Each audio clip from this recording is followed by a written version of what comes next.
आशुतोषाय नमः। श्री गणेशाय नमः। श्रावण मास महात्म्य।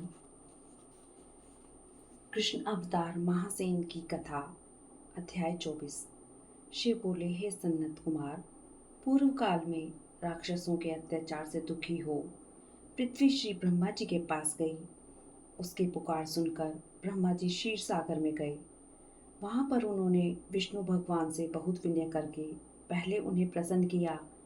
फिर उन्होंने सारा वृत्तांत कह सुनाया। भगवान हरि ने ब्रह्मा जी और देवों को आश्वासन देकर कहा कि वे वसुदेव की पत्नी की कोख से उत्पन्न हो पृथ्वी को भार मुक्त कर देंगे। फिर वे आकाश में विलीन हो गए। उन्होंने देवों को पृथ्वी पर जाकर यदुवंशियों के रूप में पैदा होने को कहा।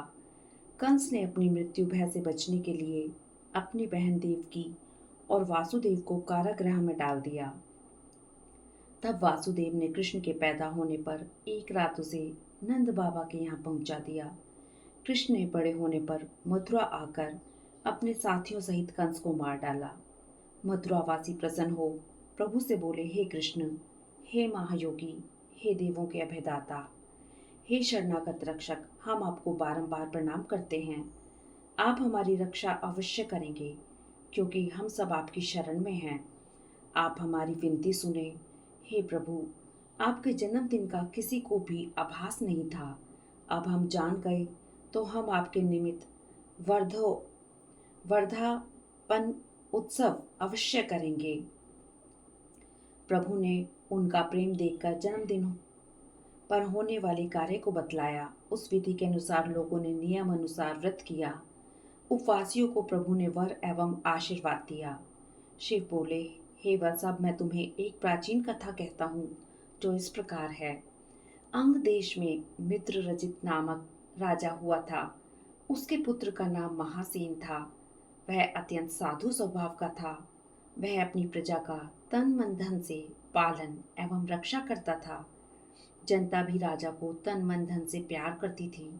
लेकिन अचानक कुसंगति के कारण राजा अधर्मी बन गया।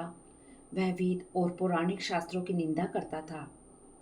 वर्णाश्रम धर्म के भी अति विरुद्ध था। इस प्रकार के अधर्मी कृत्यों में लिप्त रहते हुए उसे बहुत समय बीत गया। उसे पृथ्वी से यमदूतों ने पाश में बांधकर यमलोक ले जाकर चित्रगुप्त के समक्ष पेश किया। वहां उसके साथ क्रूर व्यवहार किया गया और नरक में डाल दिया गया। फिर उसे पिशाच योनि प्राप्त हुई। बहुत समय भूख प्यास से पीड़ित हो वह घूमता हुआ मारवाड़ देश पहुंच गया। वहां पर एक वेश्या के शरीर में प्रविष्ट होकर घूमता हुआ मथुरा नगरी में पहुंचा तो नगरी के धर्म रक्षकों ने उसे वेश्या देह से अलग कराया। तो वह मथुरा नगरी में भी मारा मारा फिरता हुआ देवयोग से वनों और आश्रमों में घूमता हुआ जन्माष्टमी वाले दिन ऋषियों और मुनियों द्वारा रात्रि के धार्मिक गायन वादन सभा में सम्मिलित हो गया। वहां पर वह रात भर जागता रहा तो उसने भी हरि कथा सुनी, जिसके प्रभाव स्वरूप वह कुछ काल पश्चात भवसागर से मुक्त हो अपना शरीर छोड़कर प्रभु के विमान में सवार हो विष्णु लोक चला गया। यही कारण है कि आचार्यों व महर्षियों ने इस व्रत को विधि अनुसार करने को ही बतलाया है। यह समस्त भोग उपभोग प्रदान कर सारी मनोकामनाओं की पूर्ति करता है। इस व्रत के प्रभाव से सारे मनोरथ पूर्ण हो जाते हैं। वैकुंठ में ही वह देवमान के अनुसार 1,00,000 साल तक सब प्रकार के भोग उपभोगों को भोग कर बचे हुए पुण्य के कारण ही पृथ्वी पर आता है। यहाँ पर भी वह राजवंश में उत्पन्न हो अनेक प्रकार के सुख पाता है। जहाँ पर विश्वश्रेष्ठ व्रत और उत्पन्न सहित प्रार्थना पूजा अर्चना होती है, वहाँ पर कभी भी किसी प्रकार का अधर्म व अशुभ कर्म नहीं होता है। वहां पर इंद्रदेव की कृपा से मेघ भी मधुर वर्षा करते हैं।